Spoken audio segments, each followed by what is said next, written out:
오늘 이 저녁 우리에게 주시는 하나님의 말씀은 요한복음 11장 17절에서 27절까지의 말씀입니다. 요한복음 11장 17절에서 27절까지의 말씀을 저와 여러분이 한 절씩 교독하도록 하겠습니다. 예수께서 와서 보시니 나사로가 무덤에 있은지 이미 나으리라. 베다니는 예루살렘에서 가깝기가 한 오리쯤 되매 많은 유대인이 마르다와 마리아에게 그 오라비의 일로 위문하러 왔더니 마르다는 예수께서 오신다는 말을 듣고 곧 나가 맞이하되 마리아는 집에 앉았더라. 마르다가 예수께 여짜오되 주께서 여기 계셨더라면 내 오라버니가 죽지 아니하였겠나이다. 그러나 나는 이제라도 주께서 무엇이든지 하나님께 구하시는 것을 하나님이 주실 줄을 아나이다.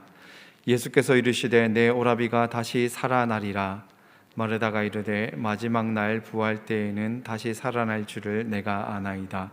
예수께서 이르시되 나는 부활이요 생명이니 나를 믿는 자는 죽어도 살겠고 무릇 살아서 나를 믿는 자는 영원히 죽지 아니하리니 이것을 내가 믿느냐. 함께 읽겠습니다. 이르되 주여 그러하외다. 주는 그리스도시요 세상에 오시는 하나님의 아들이신 줄 내가 믿나이다. 아멘.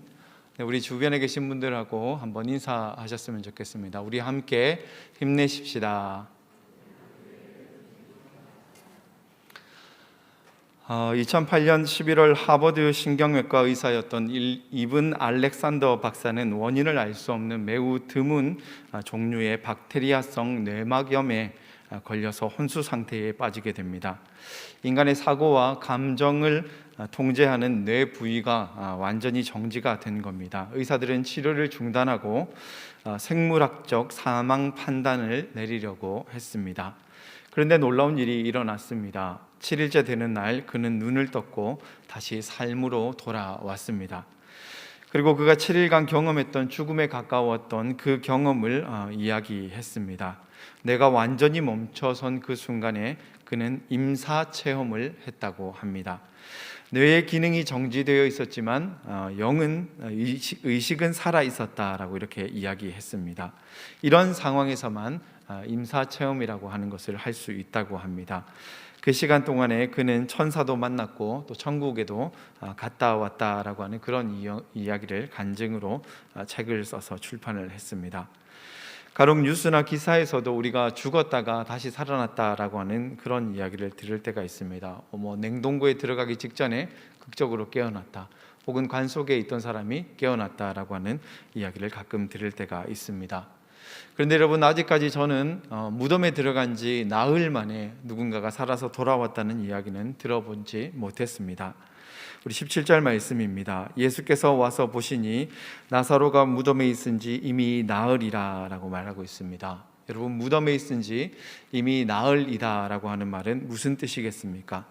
이제는 모든 가능성이 끝났다라고 하는 그런 말입니다. 가끔은 사람들이 과학적으로 입증하기 힘든 신비로운 반전이 일어났다고 이야기하지만 무덤에 있은 지 나흘이나 되었다라고 하는 말은 그런 가능성마저도 사라진 지 오래되었다라고 하는 그런 뜻이겠습니다.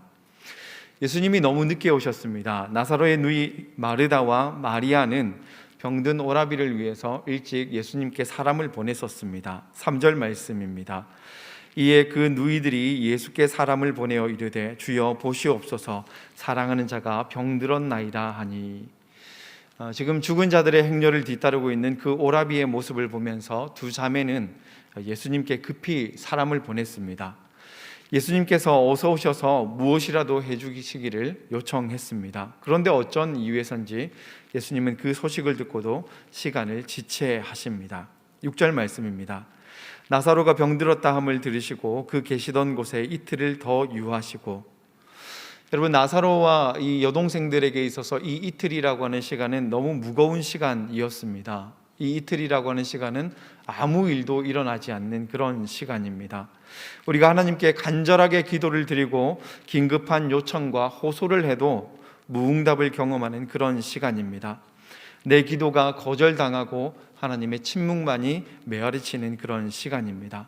이럴 때가 되면 지난날 내가 잘못했던 그런 삶의 모습들이 생각나고 그 기억들이 내 영혼을 괴롭히는 그런 시간이 됩니다.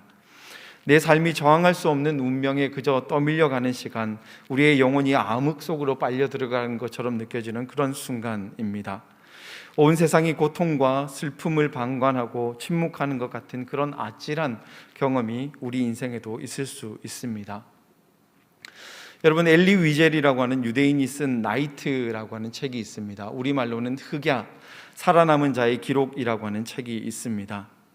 아우슈비츠를 경험한 소년의 기록입니다. 소년이었던 엘리 위젤은 당시를 이렇게 회상합니다. 한 모금의 공기조차 절박하게 느껴질 만큼 빽빽하게 들어선 유대인들이 가축 수송 열차를 타고 이동했습니다. 그 순간에도 이 경건했던 소년의 마음에는 탈무드의 유명한 경구가 떠올랐습니다. 이스라엘이 유배되어 가는 곳이면 그곳이 어디든 하나님은 함께 동행하신다라고 하는 이 구절이 떠올랐습니다. 소년은 하나님이 과연 이 열차를 따라서 얼마나 멀리까지 동행해 주실까라고 하는 경건한 묵상을 하고 있었습니다. 시간이 흘러서 드디어 아우슈비츠에 도착을 했습니다. 그곳에서 소년은 낯설고 기괴한 그런 풍경을 마주하게 되었습니다. 그러면서 자신도 모르게 이 소년 안에는 메시아에 대한 기대가 꿈틀거리기 시작합니다. 밤이었다. 나는 낯설고도 머나먼 왕국으로 이동되어 있었다. 어른거리는 불빛 속에서 유배당한 자들이 모여들었다. 저마다 세계 곳곳에서 온 자들로 말하는 언어도 다 달랐는데 다들 하는 이야기는 똑같았다. 불길이 번진 하늘 아래 모인 사람들을 보면서 내 안의 아이는 생각했다. 바로 이거야. 마지막 때가 온 거야. 이제 언제라도 메시아가 저 어둠을 뚫고 나타나실 거야. 그런데 소년의 기대와는 달리 메시아는 고압 전류가 흐르는 그 철조망을 뚫고 오지 않았습니다. 대신 소년이 마주했던 현실은 사나운 풀무 속으로 산채로 던져지는 유대 아이들을 보면서 하나님의 물러나심과 사라지심을 소스라치게 경험하는 것뿐이었습니다. 여러분, 마르다와 마리아의 경험도 마찬가지입니다. 지금 죽어가는 오라버니를 지켜보면서 한시라도 예수님이 빨리 오시기를, 예수님이 문을 열고 나타나 주시기를 기다렸지만 예수님은 골든타임 안에 도착하지 못하셨습니다. 엘리 위젤은 홀로코스트에 휩싸인 자신의 실존적 위기와 그 황망한 순간을 이렇게 읊었습니다. 그 밤을 결코 잊지 못하리.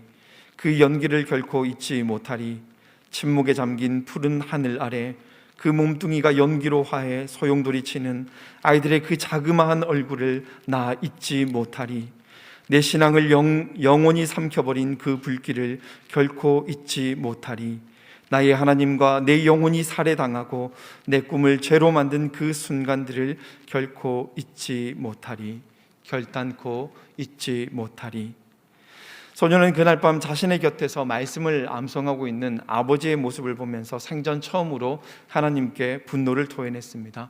영원하신 하나님, 온 세계의 주제자, 그 전능하고 대단하시다는 분은 잠잠코 있기만 하잖아. 내가 왜 감사를 드려야 해?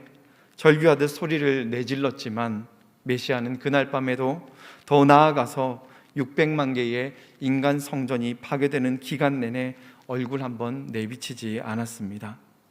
위젤은 자신의 다른 작품에서 주인공의 입을 빌려 이런 말을 합니다. 난 메시아가 있는 성소를 찾아내고 싶었다. 그분의 양 어깨를 꽉 잡고서 완력을 써서라도 이 땅으로 끌어내리고 싶었다네. 여러분, 마르다와 마리아의 심정도 이러했을지 모르겠습니다. 곧 오실 것이라고 기대했던 그 예수님이 끝내 나타나시지 않자 재차 사람을 보내서 강제로라도 예수님을 모시고 와야 되는 것이 아닌가, 그런 마음이 들었을지 모르겠습니다. 결국 예수님은 그 고통의 시간들이 다 지나고 나사로가 무덤에 있은 지 나흘이나 지나서야 그 모습을 나타내셨습니다. 그런 예수님께 마르다가 말하는 겁니다. 21절 말씀입니다.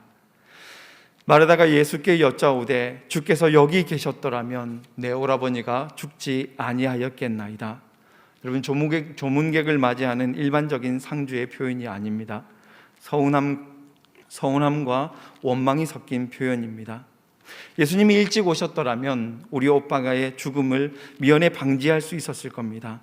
제가 사람을 보낸 그때라도 서둘러 오셨다면 오빠는 여전히 살아 있었을 겁니다.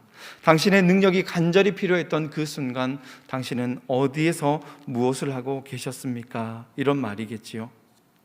여러분, 우리는 어떤 하나님을 소망하고 있습니까? 유대인들을 태운 그 수송 열차를 멈춰 세우시는 하나님, 사람들이 가스실에서 고통당하고 있을 때 강제로 문을 열어젖히시는 하나님, 코로나로 인해서 온 세계가 신음하고 있을 때에 속히 이 모든 상황을 종식시켜 주시는 그런 하나님, 수많은 사람들이 사랑하는 이들과 이별해야 하는 오늘의 현실을 막아주는 하나님, 우리는 그런 하나님을 소망합니다. 그런데 지금 그 하나님은 어디에 계십니까? 유대인들이 마치 기계의 소모품처럼 사라질 때 600만 개의 불량품처럼 폐기 처분을 당할 그때 하나님에 대한 신뢰는 미궁으로 빠져들었고 그분을 기다리던 갈급한 영혼은 회복하기 힘든 상처를 입기 시작했습니다. 아우슈비츠가 있다면 하나님은 없어야 하고 하나님이 있다면 아우슈비츠는 없어야 했습니다. 오늘날 어떤 이들은 말합니다. 팬데믹이 있다면 하나님은 없어야 하고 하나님이 있다면 팬데믹은 없어야 한다고 말하고 있습니다.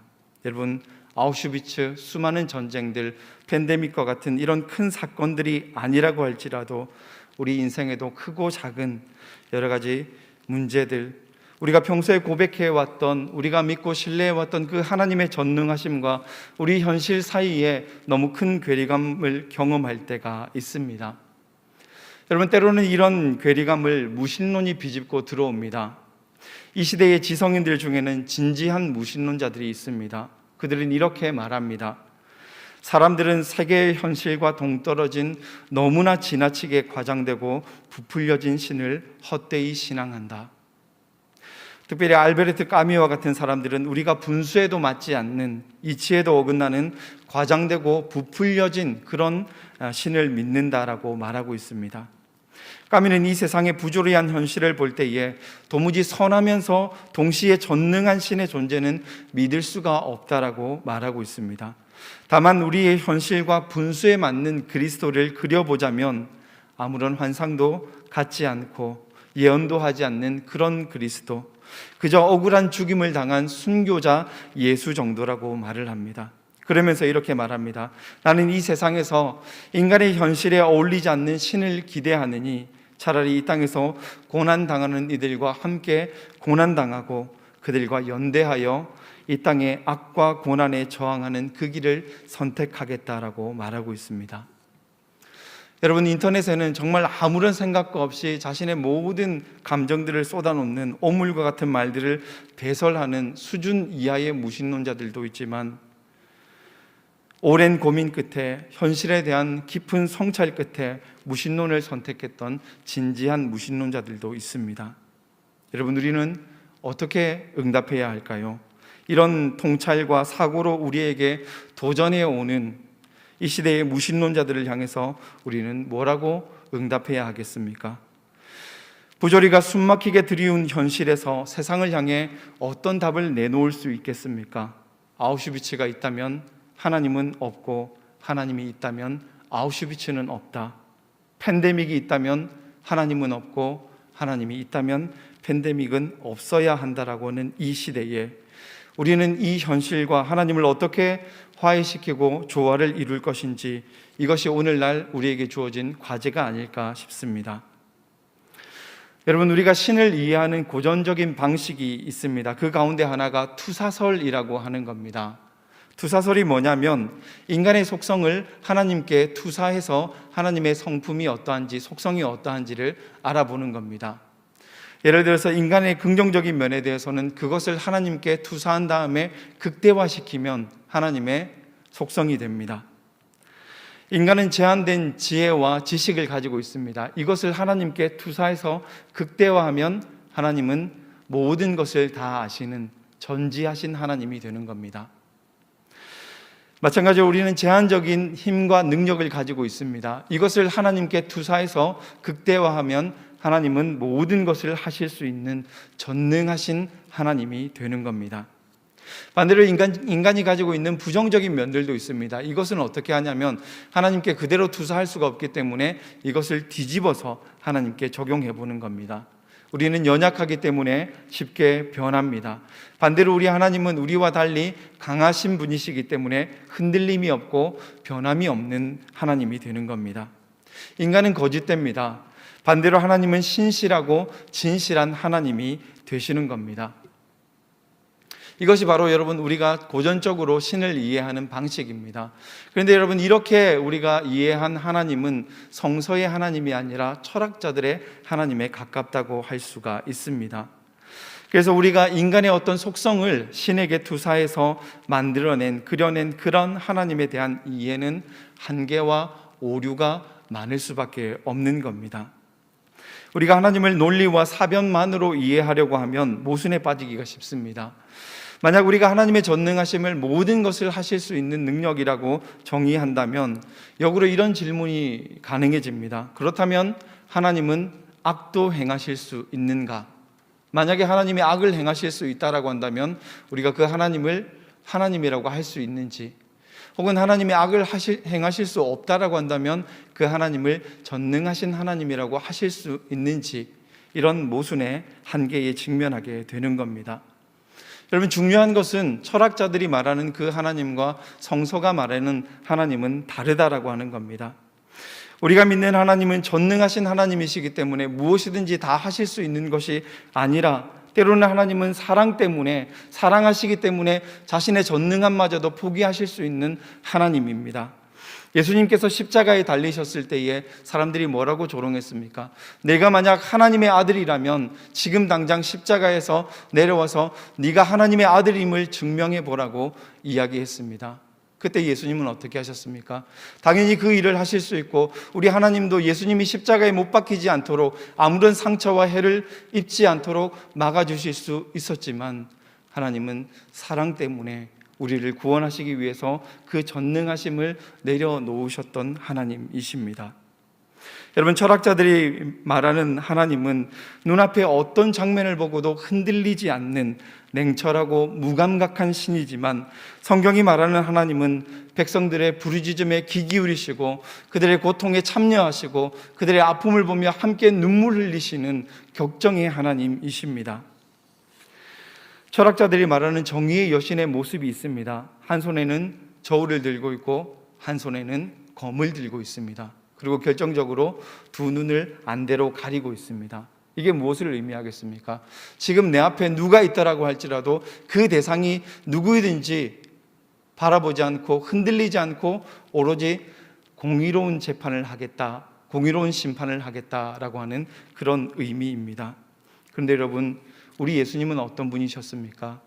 한 여인이 간음하다가 현장에서 잡혀왔습니다. 사람들은 돌을 들어서 그를 법대로 쳐서 죽이려고 했습니다. 그러나 우리 예수님은 그 대상을 바라보고 그 여인을 주목하면서 그 여인의 가련하고 처절한 그 삶의 모습을 주목하시면서 오히려 그를 연민하셨고 긍휼히 여기시고 그를 정죄하지 않으시고 다시 한번 기회와 용서와 긍휼을 베풀어 주셨습니다. 여러분 이처럼 철학자들이 말하는 하나님과 성서가 증언하는 하나님은 다를 수 있다라고 하는 겁니다. 그런데 여러분 우리도 하나님을 생각할 때에 전지와 전능이라고 하는 이것을 제1전제로 삼을 때가 많은 것 같습니다. 하나님의 많은 성품과 많은 속성들 중에서 전능이라고 하는 이 가치를 제일 꼭대기에 올려놓습니다. 왜 그럴까요, 여러분? 여러분 어쩌면 전지전능이라고 하는 힘일변도의 하나님 이해는 우리의 욕망의 투사일지도 모릅니다. 내가 힘을 쥐고 있지 않으면 누군가에게 제압을 당할까 봐 혹은 불이익을 당할까 봐 불안해하는 강박증의 결과일 수 있습니다. 그렇기 때문에 불안한 세상에서 언제든지 나를 지켜주고 나를 보호해주고 적들의 공격을 막아주고 나를 대신해서 반격해 줄 수 있는 그런 힘센 하나님이 필요했기 때문에 우리의 욕망을 하나님께 투사한 결과일 수 있다라고 하는 겁니다. 우리의 욕망에서 나온 무거운 갑옷을 하나님께 입히고 하나님을 전지전능이라고 하는 그런 화려한 황금 궁전의 유폐시키려고 했던 우리의 마음일 수 있습니다. 그렇게 하면 우리는 하나님께 멋진 신앙 고백을 드릴 수가 있고, 또 필요할 때에 하나님의 그 전지전능하심을 잠깐 빌어서 우리가 원하는 일을 할 수 있기 때문에 서로에게 유익이라고 생각하며 지내올 수 있었던 것입니다. 여러분, 성경에서 하나님은 자기 자신을 어떤 분이라고 말하고 있습니까? 모세가 자신에게 나타나신 그 하나님의 이름을 물었을 때에 하나님은 모세에게 당신의 이름을 스스로 있는 자라고 그렇게 말씀해 주셨습니다. 스스로 있는 자라고는 하나님의 이 이름은 다양한 의미가 있습니다. 그 가운데 하나가 뭐냐면, 나는 앞으로 내가 행하는 그 일을 통해서 내가 누구인지를 나타낼 것이다 라고는 그런 의미가 있습니다. 하나님은 우리가 기대하는 그 기대 속에 갇히지 않고, 우리가 생각하는 그 틀 속에 갇히지 않고 자유롭게 날마다 새로운 모습으로 우리에게 자신을 계시하시는 살아계신 하나님이시라고 하는 겁니다. 우리가 생각하고 우리가 개념 지어놓은 그 틀 안에 결코 갇히거나 축소될 수 없는 그 원형의 하나님, 언제나 내가 생각하는 것보다, 내가 이해하는 것보다, 내가 상상하는 것보다 훨씬 더 크고 광대하고 자유로우신 그 하나님을 우리가 다시 한번 찾아야 하겠습니다. 여러분, 소년이었던 이 엘리 위젤은 어떻게 됐을까요? 내 신앙을 영원히 삼켜버린 그 불길을 결코 잊지 못하리.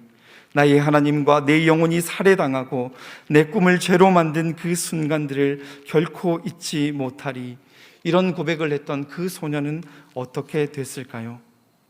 흑야에서 위젤은 하나님에 대해서 이렇게 이야기합니다. 6개의 화장터를 안식일과 금식일에도 마다 않고 밤낮으로 가동시키는 몹쓸 하나님이요, 모든 민족 가운데 우리를 선택하셔서 밤낮으로 고통당하게 하는 집요한 사디스트라고 이야기합니다. 위젤은 당신의 백성과 언약을 파기한 그 무책임한 하나님에 대해서 고발합니다. 하지만 그의 아우성은 신앙 밖이 아니라 신앙 안에 있는 믿음의 행위라고 고백합니다. 위젤은 이렇게 말합니다. 니체는 숲속의 노인에게 하나님이 죽었다고 외칠 수 있었을지 몰라도 내 안에 있는 유대인으로서는 불가능한 일이다. 나는 하나님에 대한 신앙을 한 번도 버린 적이 없다. 나는 다만 그분의 부재를 두고 대들었을 뿐이다. 내 분노는 신앙 바깥이 아니라 신앙 안에서 끌어오르는 것이었다. 여러분, 이것이 중요합니다. 나는 하나님에 대한 신앙을 버린 적이 없다. 나는 다만 그분의 부재를 두고 대들었을 뿐이다. 내 분노는 신앙 바깥이 아니라 신앙 안에서 끌어오르는 것이다. 여러분, 성경은 우리에게 뭐라고 가르칩니까? 하나님의 부재와 침묵을 경험하는 그 순간 가운데 우리에게 가만히 있으라고 말하는 것이 아니라 하나님을 향해서 부르짖으라고 우리에게 권면하고 있습니다. 그리고 이것은 여러분 결코 불신앙이 아닙니다. 하나님에 대한 믿음을 가진 사람이기 때문에 하나님께 호소할 수 있는 겁니다. 본문 21절 말씀입니다. 마르다가 예수께 여짜오되 주께서 여기 계셨더라면 내 오라버니가 죽지 아니하였겠나이다. 여러분, 엘리 위젤과 마르다와 같은 사람들은 우리 편에서 볼 때에 전능하신 하나님이 자기 백성을, 사랑하는 자들을 반드시 지키고 보호하신다고 하는 이 계약을 일방적으로 파기시켜버린 것처럼 보이는 그 상황 속에서도 하나님 없이가 아니라 하나님과 더불어 사는 삶을 구축하기 위해 애를 썼습니다. 홀로코스트의 경험과 사랑하는 오라버니의 죽음은 언약 파기의 경험이었습니다. 그럼에도 불구하고 마르다는 하나님 없이가 아니라 하나님과 함께하는 믿음의 길을 선택하고 있습니다. 엘리 위젤은 이런 이야기를 합니다. 이런 순간에는 언약의 갱신이 필요하다고. 위젤은 과감하게도 신의 산 언약의 갱신이라고 하는 그런 표현을 사용하는데, 이 시대의 새로운 언약 갱신은 지나간 고통에 대한 기억과 애도를 통해 표현될 수 있다라고 말하고 있습니다. 그 고통에 대한 증언과 연대, 생명의 가치를 실현시키기 위한 인류사에서 대량 학살 행위를 멈추게 하는 일에 동참하는 것, 이것이 이 시대에 우리가 해야 할 새로운 언약 갱신이라고 말하고 있습니다.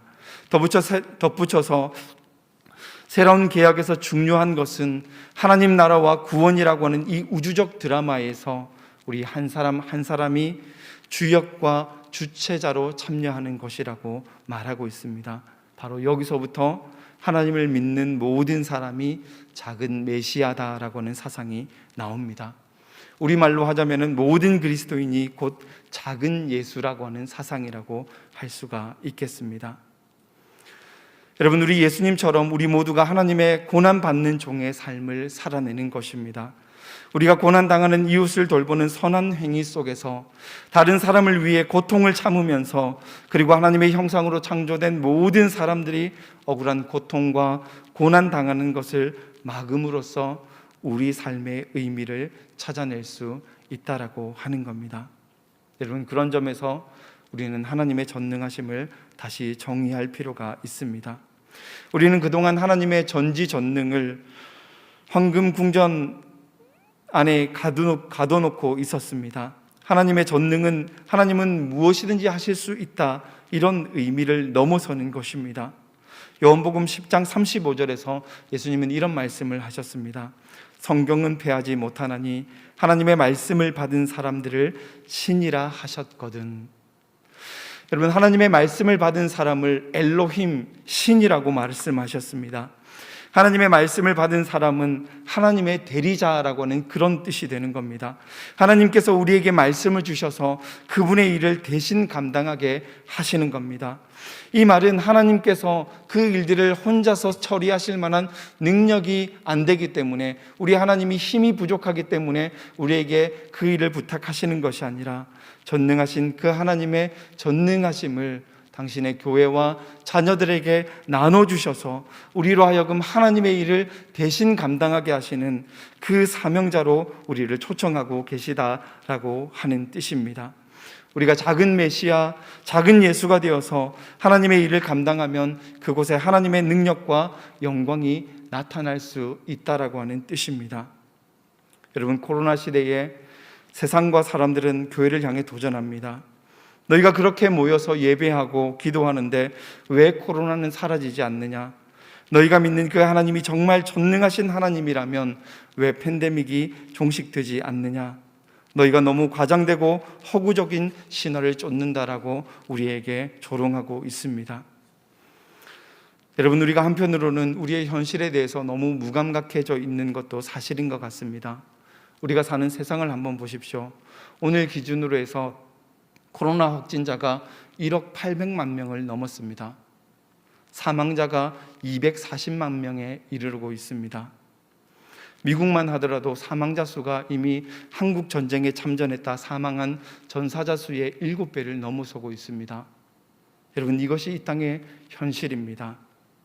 이 땅의 악과 고난의 문제 앞에서 우리는 경악과 좌절을 경험할 수 있습니다.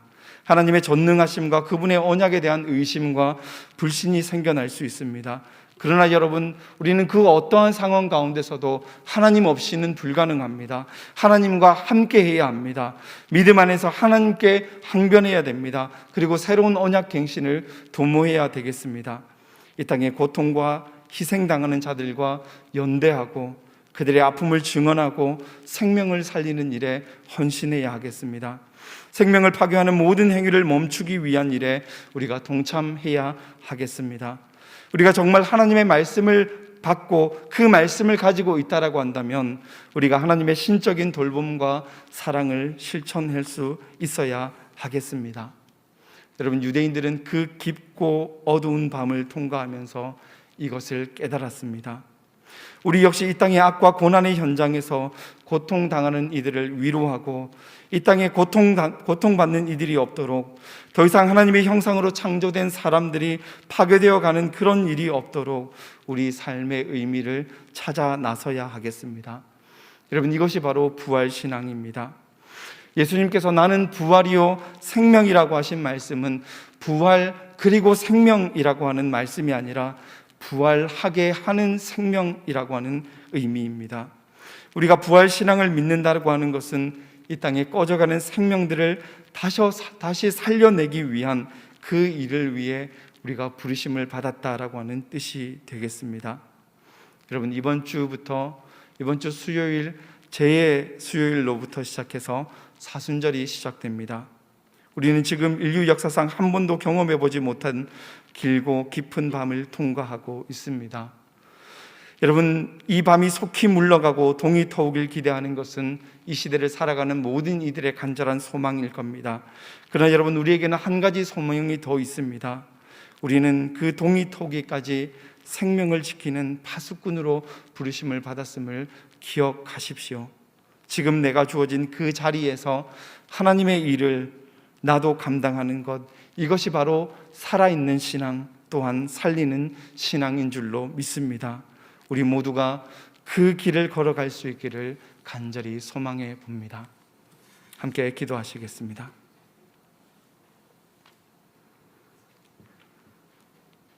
하나님 아버지, 오늘도 우리에게 말씀을 허락하여 주시옵소서. 주의 말씀이 우리에게 전해질 때에 우리가 그 말씀을 담아낼 수 있는 거룩한 그릇이 되기를 소망합니다. 주께서 우리에게 맡겨주신 그 말씀이 우리의 사명임을 깨닫게 하여 주시고, 하나님, 주님과 같이 우리도 생명을 살리는 그 사명을 감당할 수 있게 하여 주시옵소서. 이 땅의 교회와 성도들에게 힘 주시고 능력 더하여 주셔서 하나님, 이 땅에 고통당하는 자들의 아픔과 눈물을 씻어줄 수 있는 하나님의 귀한 도구들이 되게 하여 주시옵소서. 감사드리며 예수님의 이름으로 기도합니다.